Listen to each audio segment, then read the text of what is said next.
I have a story for you that unfortunately you won't understand unless you understand something about Kurds.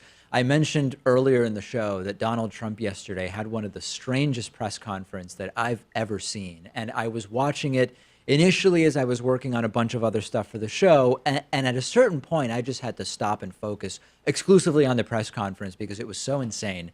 And at a certain point during this press conference, Donald Trump takes a question from a Kurdish journalist named Rahim Rashidi, who works for Kurdistan TV.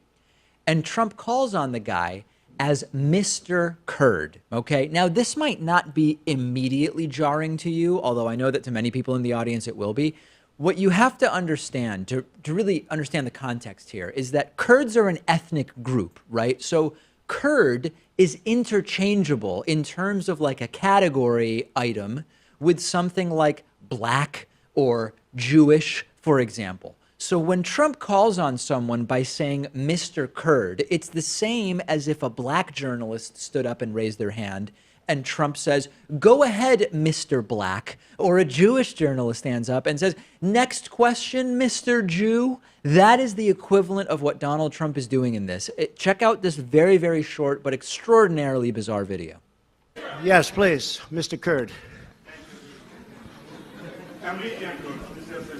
Go ahead. Thank you very much for your time, Mr. President.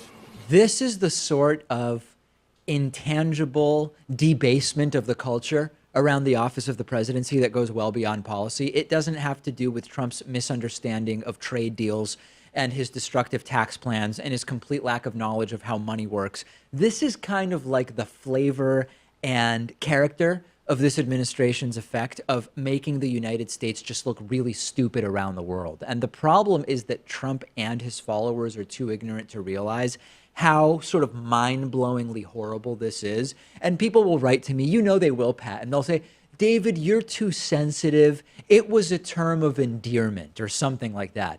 You would only think that if you both have, number one, no idea what Kurdish means, and number two, no understanding that this is the same as Trump calling on other reporters by their race or ethnicity. And going back to my example where I said this would be like saying to a black reporter, next question, black guy. Imagine for a second if Barack Obama during one of these press conferences, right? Just like really think about it, okay? Obama goes up there. Maybe he's just had some kind of fancy mustard. Maybe he's wearing a tan suit. So people are already enraged about what he's doing. And he calls on a reporter by saying, Mr. White Guy, next question, please. Trump did almost exactly that here. Yeah, and of course, I don't think Trump would say, go ahead, Mr. Black Guy, or go ahead, Mr. Jew, but he doesn't understand like the historical context and, he doesn't and get why that you it's can't the same say that. thing. Right, exactly. He doesn't realize that Kurd as a characteristic is equivalent to someone who's ethnically Jewish or someone who's black. And by the way, Trump has a moment of almost doing the exact same thing, but with a black guy. Remember this absolutely ludicrous moment from a Trump presidential rally during the campaign? We had a case where we had an African-American guy who was a fan of mine. Shocking. Great fan, great guy. In fact, I want to find out what's going on with him. You know what I'm, look at my African-American over here. Look at him. Are you the greatest? Do you know what I'm talking about? Okay, so we have an African-American guy at one of the rallies a month ago, and he's sitting there behaving. And we had protesters inside the arena. This is like Trump doing an impression of the Trump you would expect to see on Saturday Night Live, right? And I was thinking as I watched the clip this morning preparing for the story, we're almost like numb to this, right? Like if it had even been George W. Bush, who had faux pas after faux pas and horrible display of ignorance after horrible and embarrassing display of ignorance, time after time after time as president.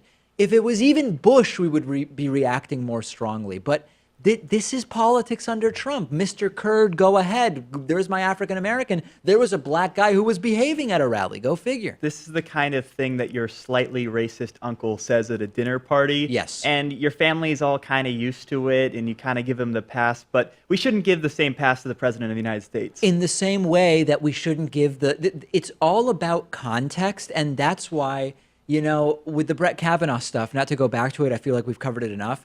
It's not just, can this person be, I don't even want to insult anybody's job, but it's not, can this be some low-level, entry-level thing, job somewhere?